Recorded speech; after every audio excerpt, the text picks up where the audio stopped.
And welcome to another hour of Gate City Chronicles, the weekly magazine. Let me try that again. How's that? Okay.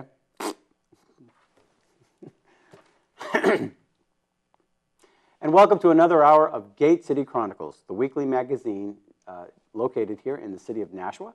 I'm Kevin Avard, your host, and I have a special guest with me today, Representative Mark Warden.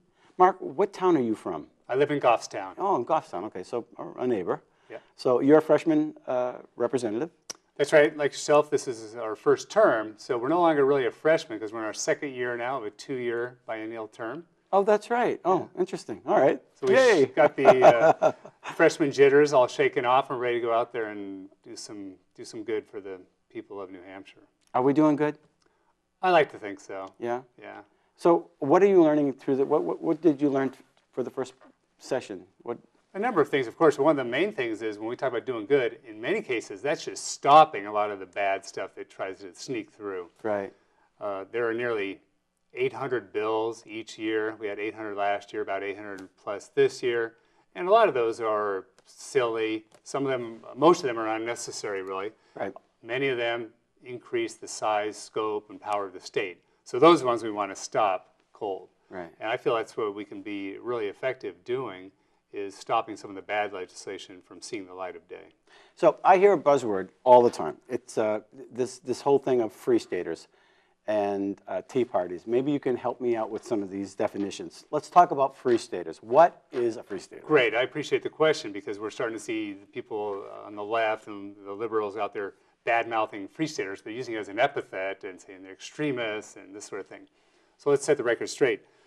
First of all, the Tea Party is a big national movement. And when people say they're part of the Tea Party, that's kind of vague. And I think in general it means they want smaller government. They're fed up with higher taxes, high regulations. And a lot of the Tea Party people are focused on national or federal issues. Right. Whereas I think here in New Hampshire, we'd rather just deal with the local and the state issues where we can have the most impact. Okay. So when you're hearing the media, and that's where you hear the negatives with the Tea Parties, whether either in Congress, the Tea Parties are getting in the way of certain legislation. It makes them out to be a rogue corporation or something like that, but it's nothing like that. No, it's nothing like that. It's just the people speaking, and they're fed up, and they want to be heard, and they want the politicians to listen and hear that they're disgruntled with the way things have been going. I mean, more warfare, higher taxes, more regulation. We have a terrible economy, real estate prices going down, unemployment going up, and so people know that government is not the answer. It's not the solution to the problems. But taking you back to your original question, the other group is free staters. Right. We hear these people say, okay, Republicans are they're free staters or Tea Partiers or extremists or conservatives. All these labels are being thrown out there. Right. And free stater is really a compliment to a lot of people. It's kind of short for a participant of the Free State Project, which is a really fascinating concept, and it's an ongoing geopolitical movement in which hundreds of liberty-loving, freedom-loving folks are moving to the state of New Hampshire. So it's really exciting. We have a lot of very enterprising and productive and community-oriented people that have moved here over the last few years to take advantage of the New Hampshire advantage, right? What you and I love about being in New Hampshire, which is low taxes, no state income tax, no sales tax, and of course the natural beauty that surrounds us. Right. Well, you'd mentioned the real estate market, and I understand you're in the real estate market. Right. I am a real estate agent based in the Manchester area, cover most of southern New Hampshire. And actually I've been fairly active, fairly busy lately. Of course, a lot of these deals are foreclosures, short sales, people in distress, people that are upside down with their properties, but there's always activity. Now, are you a real estate agent, or do you help with people that are doing what aspect are you involved with? It's a little bit of both. I am a real estate agent licensed by the state, and I deal almost exclusively with residential transactions. Oh, interesting. And sometimes those are multifamily investment properties, vacation homes, condos, capes, whatever you want, land, just raw land. I do help people out as a volunteer for people trying to find rentals. Oh, okay. But I don't get paid much for that. It's really as a help to particularly people that are relocating here. I deal with a lot of relocations. A lot of free staters. Yeah, free staters, they're great clientele for me, right? They Wonderful. want somebody who speaks the same language. Right. That speaks the liberty angle to things. That understands the Constitution. Right. Understands limited government, lower taxes. So they're going to come to me and say, hey, Mark, where can I grow things in my backyard? Where can I have chickens, for example? Right. Maybe I want to shoot on my own property. I know that Sean McGinnis here locally in Nashua, he has chickens. It's Right in the city? Yeah, No kidding, I went yeah. to visit him, and he said, hey, I saw a chicken in his yard, and I'm thinking, this is Nashua. Where would you have a chicken in your yard? And he loves his chickens. I just thought that was it. That was rather interesting. You should ask him to bring you a dozen sometime, because those eggs are good, really good tasting from free range, naturally fed, hormone-free eggs. Right, exactly. In fact, when you host John Burt, when you and John Burt work on the show together in the future, he also raises chickens, and I get a dozen from him. And there's a label on his little carton that says, these are hormone-free and stress-free eggs. I love my chickens. Yeah. So what is the name of the real estate company that you own? Or I'm not the broker. There's a broker, and it's called Silver Family Real Estate. so okay. But people can go to my website, which is porcupinerealtor.com, Okay. and see some information there. Do a search for what's available out there and see how I can help them. But basically, it's people that are interested in having a nice place to live, feeling comfortable, maybe a pure investment. I'm happy to help them. Yeah. I like to give you folks a plug on your businesses because I know that you only get $100 a year. And the state reps really spend a lot of time up there, and the dedicated ones who are wanting to make a difference, they still have to make a living on the side. And so it's if some of my listeners, are in the market for real estate, please contact somebody who's serving in the Capitol. I just think I appreciate your dedication.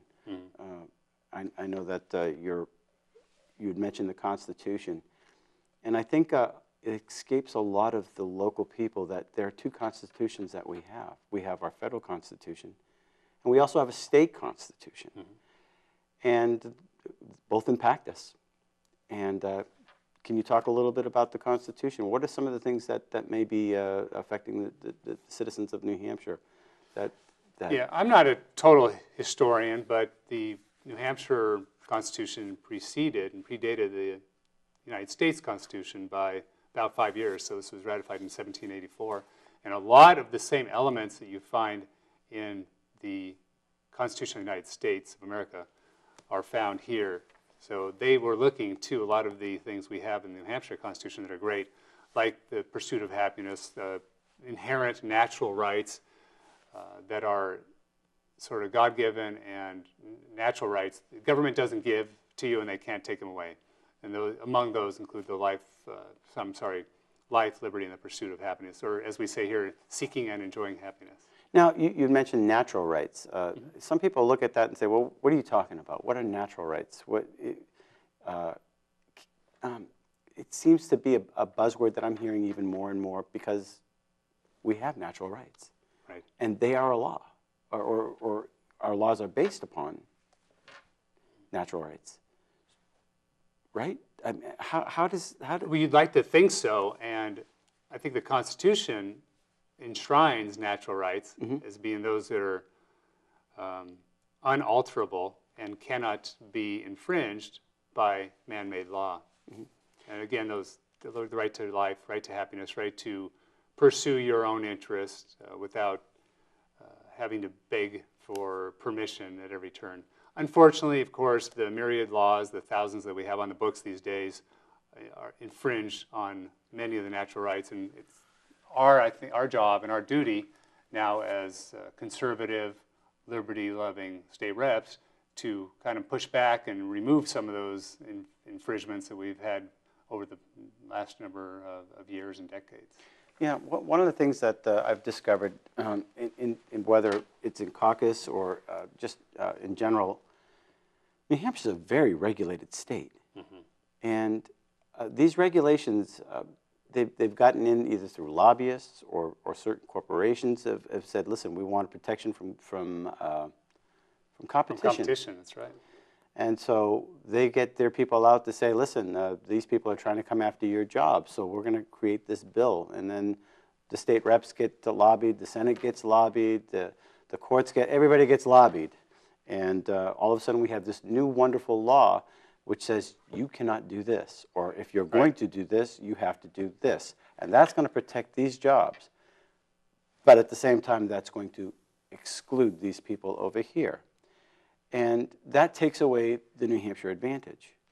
And so I noticed we have like 800 bills up there, or is it 800 or 900 bills this year?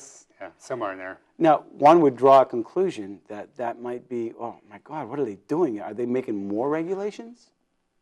In the past, that's been the case. There have been more regulations, more taxes, more government control of everything we do. However, this is different. This year's freshman, now sophomore class is different in the way they approach things in principle and in action. In fact, many of these 800 laws are repealing existing statutes. So that's a beautiful thing. The Democrats, when they controlled the House and the legislature would last the previous 4 years prior to 2011, enacted something like 100 new fees and taxes and passed a lot of new laws, increased the budget by 24%, the state spending budget. So we're trying to little by little repeal some of those things and try to live up to the live free or die motto that adorns every one of our license plates. Yeah, speaking of live free or die, you know, it's hard when you're up there, and you got to make some tough decisions. And I'm sure you've had to make a few tough decisions. You see 2,000 people out there on the lawn, all saying, you know, don't cut my benefits. How do you deal with that? Again, I think you have to go back to principle and try to do what's right whenever you can. Look to the Constitution if we have a question about that. And basically realize that we represent the people. We don't represent special interests or associations or certainly anybody in the government. I think we should represent the people that pay all the bills, which are the taxpayers. So that's the first person I look to, and I say, is this person helped or hindered by this new law? And we need to also maintain the separation of powers. What we're seeing a lot in the legislature, and you've seen this in your committee work as well, is that the departments and agencies who are part of the executive branch march in there, and they're always pushing for more laws, more rules, more regulations, because it benefits them, right? They'll couch this expansion of authority in terms of public safety or protecting people. But in reality, another way to look at it, it would be to say that they are really just engaging in job protection, right? The more things that are illegal, the more regulations there are, the more of them are needed to enforce them, to inspect, and to collect fees, and to administrate, and that sort of thing. So I just want people to be free. New Hampshire should be known for being one of the freest states in the country. We already have a good standard of living, and on quality of life issues, we always rank near the top. But a lot of people don't know that we have one of the highest number of licensed professions in the entire country. It's like 148 or something like that. It's 3 times as many as the state of California has. Yeah, I was talking to an H&R Block representative, and they were talking about some of our tax structures and our regulations in our state. We're way up there. Yeah, and one of the things that kills free enterprise is regulation. But it seems that when you use this word deregulation, people get all worried about that. And well, it's all helter-skelter if we don't regulate everything. And how do you deal with that in your committees? When you say, well, this is the Constitution, you know, this says you don't really have to do this. Why do you need 1,600 hours of training to cut hair and only 800 to learn how to fly a plane? That's kind of baffling. I think it was Representative Bowers that was brought that bill about the hair. He did. He had a great bill that wanted to eliminate merely 28, right? It's just a fraction of the ones we have, but 28 professional licensures, including cosmetology, massage therapists, landscape architects, right? Some of these things really don't need to be licensed. They can be certified or registered, but Spec Bowers, he's a representative from, I believe, Sunapee. His bill simply wanted to change it so that these licenses would now be voluntary. So if you feel in your business that you will get more customers or more satisfied customers. If you are licensed, then go for it. You continue to get your license. But if I'm a startup, if I'm brand new, like a guy just out of high school wants to start his own business, doesn't have the money to go to 1,400 hours of training, well, he's got to build to start up his own business, and the free market will always prevail. Right. The market forces know way better than a bunch of bureaucrats or people like you and me sitting up there in a committee hearing, listening to 20 minutes of testimony and then putting a law in place, right? That doesn't work. But millions of different actors, I'm speaking in economic terms now, but actors in the economic forces in the free market will ultimately give a better product, produce better service at a lower cost. Now, you caucus with Liberty people. Can you talk a little bit about that? Is it the Liberty Alliance? What is it, the New Hampshire? There are a couple of things. First of all, I was real active with the New Hampshire Liberty Alliance, which is an all-volunteer, nonprofit organization just here in New Hampshire that specializes in advancing pro-liberty legislation and fighting anti-liberty legislation. The way they do that is through a slew of volunteers. They have 30, 40, 50 volunteers that work out of their homes and also up the State House to review the bills. And they have a really neat system of bill review where they'll look at the 800 bills we talked about, the legislation that comes through each year. That's a lot of work. It's a lot of work, but somebody's got to do it. Right. So we need these people to be vigilant. Right? Right. The price of liberty is eternal vigilance. And we're going to be there. What they do at NHLA, which is nhliberty.org, New Hampshire Liberty, is Liberty Alliance, is to review the bills and rate them on a scale of pro-liberty or anti-liberty. And the ones that hit a high number or a really low number are set up with sort of an alert system, and then the volunteers may come in to testify for or against a certain piece of legislation. Or maybe they'll send out an email blast to all the members around the state, hundreds of members, to contact their legislators and point out that, hey, if you got a bad bill coming up before your committee, it should be amended or it should be killed or whatever the story is.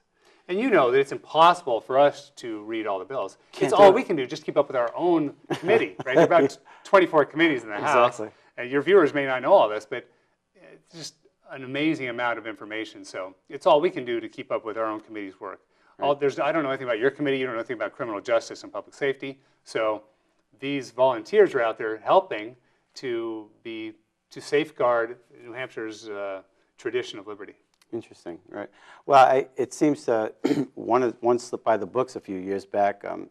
One of my pet peeves that I'm constantly banging the pulpit about, if you will, or the bully or the well. In 1978, there was an amendment to our Constitution, and it's something that just seemed to slip by the books, where it gives the courts the ability to make law. And I find that when the courts can make laws which nullify what the legislature does, it creates a big bully. And I'm really I wish this was around back then, the Liberty Alliance. Second part, Article 73A. I know you have your Constitution right there, but there's a part where it says that the Supreme Court Justice will be the administrator of the courts and will make rules, and such rules will become promulgated law. So that is probably in that's the perfect storm in my mind. How did somebody get that passed in previous legislators? We're not responsible for that, but I know that's going to be one of the pieces that'll be coming up soon. One of the problems I see that with some of these legislations that are coming out, you got 800 bills. There's a consequence to every bill. There's foreseen consequences, and there's unforeseen consequences. And even working with the Democrats on the other side and having a discussion about unforeseen consequences. Have you brought up any bills that you thought, oh my God, if this actually gets in, I didn't think about that? Or this happens all the time. You talk about unintended consequences, and that's the first thing every one of us as a legislator needs to look at when we see proposed bills.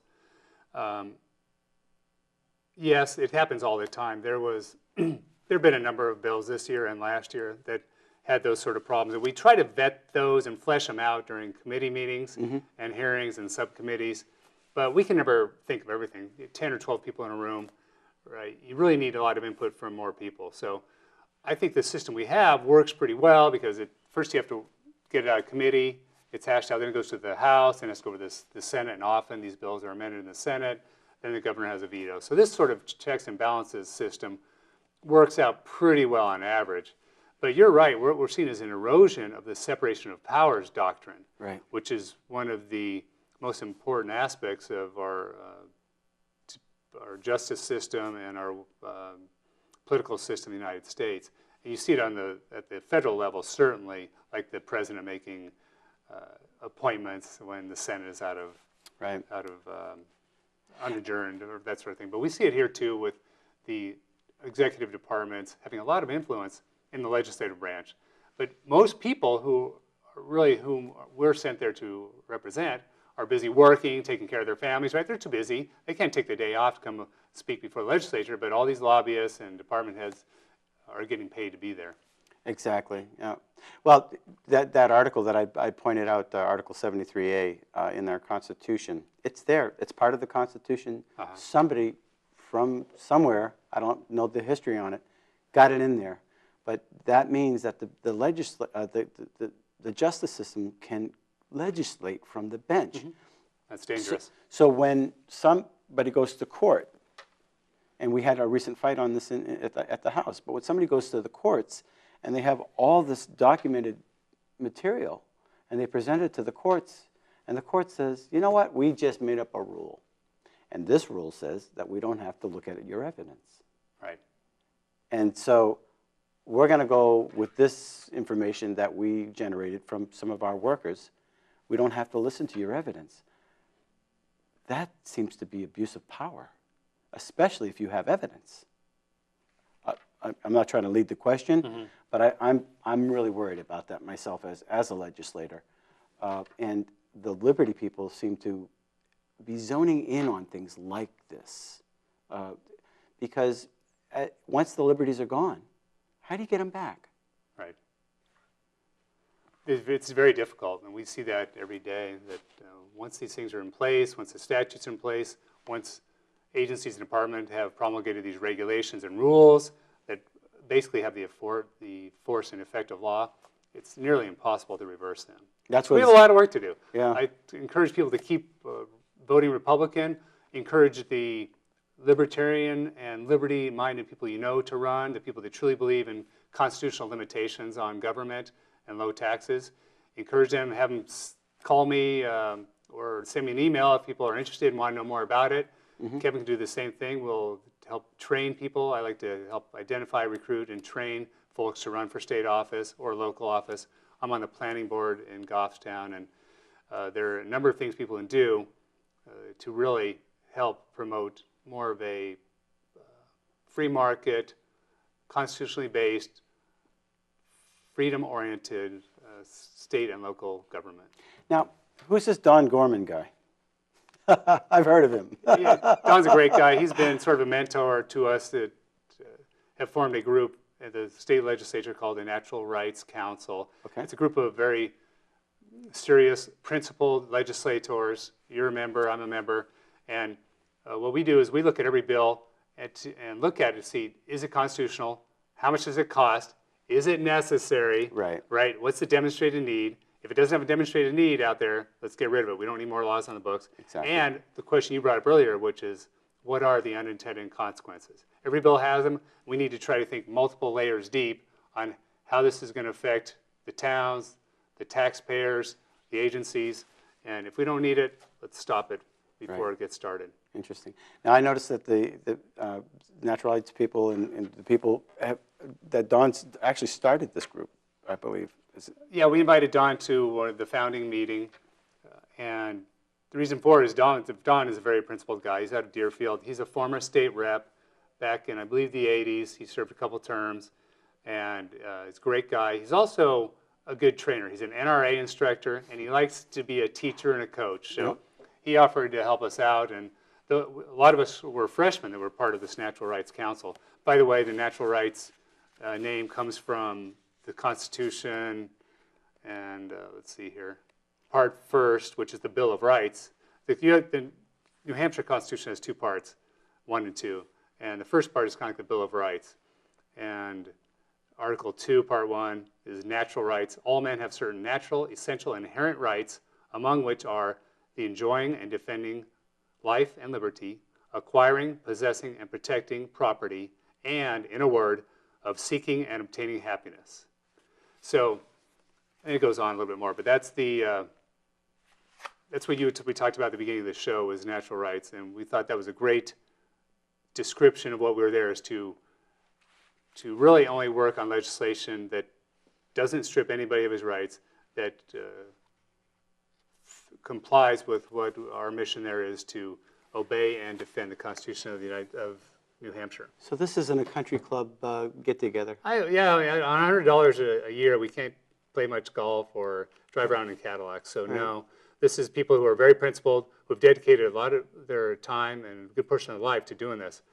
You and I are both entrepreneurs, and let's say self-employed. If I didn't do the real estate thing, which allows me the flexibility, I wouldn't be able to do this. Half the State House is made up of retired folks who have the time, but it takes 2 to 3 days a week from January through March. April through June, it's a little bit less, maybe a couple days a week, but it is very time-consuming. It's a lot of energy. It's like being in college, right? We're all earning our master's degree in political science here. Right. Because we have to go home at night, read bills. It's like studying for the next day's hearings. You have to be prepared if you want to be effective. And then you have to listen to both positive and negative from the constituents. Right. You have to worry about the media and their spin on things, and you know, looking in the mirror and saying, did I give it my best? Right. You know, I wanted to dispel that idea that it's a country club up there, and when people start criticizing, even on both sides, it doesn't matter to me. The people that are going up there are really dedicated to doing. They got a mission, you know, and my mission is to live in a free state, you know, in a free country, to be able to speak my mind, to be able to live, to be able to go out and earn my living without being so hammered by the nanny state, by the government. We are still a free country while we have it. We only have to look to the nanny state places like Massachusetts to the south, or California, wallowing in tens of billions of dollars of debt because they tried to be something for everybody. And when you do that, you end up being nothing for everybody, because you got to pay the bills, and the government is really sort of a parasite on the productive economy. And once the parasite gets larger than the host, they all die. And that's where we're going. That's where we're headed with state budgets around the country, with the United States, largesse. And thank goodness for people like you and others that are there to turn the tide, turn things around here in New Hampshire.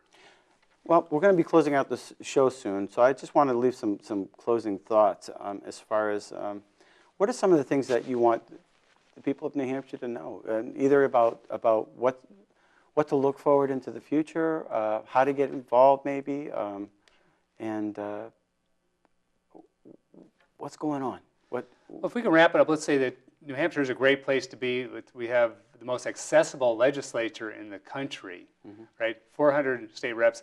People are represented to the tune of about 3,300 voters, or 3,300 people per rep. So you see the guy in the grocery store, you see him at the gas station.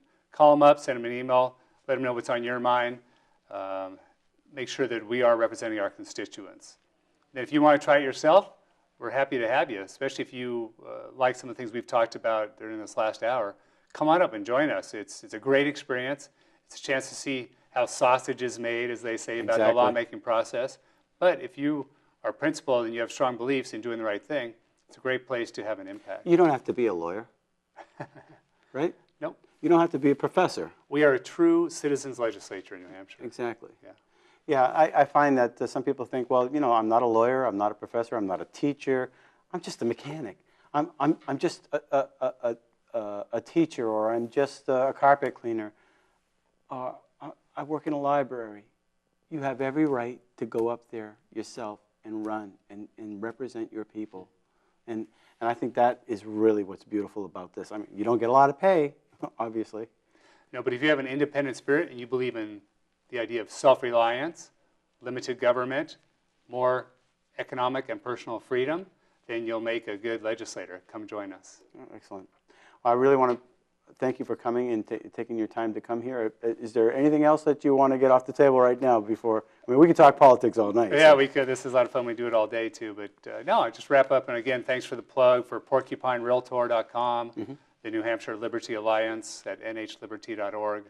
It's a great organization. We encourage people to get active. And how can people reach you if they want to talk to you about something that's happened in the Capitol? Best thing to do is send an email, and that's mark@porcupinerealtor.com. Mark with a K, and most people know how to spell porcupine. Or you can find it. I use spell check. It's porcupine, not porcupine. But Okay. I'd love to hear from them. All right, wonderful. And thanks again for joining us, and we'll look forward to seeing you at the Capitol. Keep up the good work, Kevin. All right, Mark. Thank you. Thank you. All right. Well, we're going to close out this hour, and thanks to our sponsors of the show, Aardvark Clean and Clean and Nashua Steam Cleaning. And we want to thank Representative Mark Warden for coming on the show. And until next week, remember, it's your city. All right. Take care.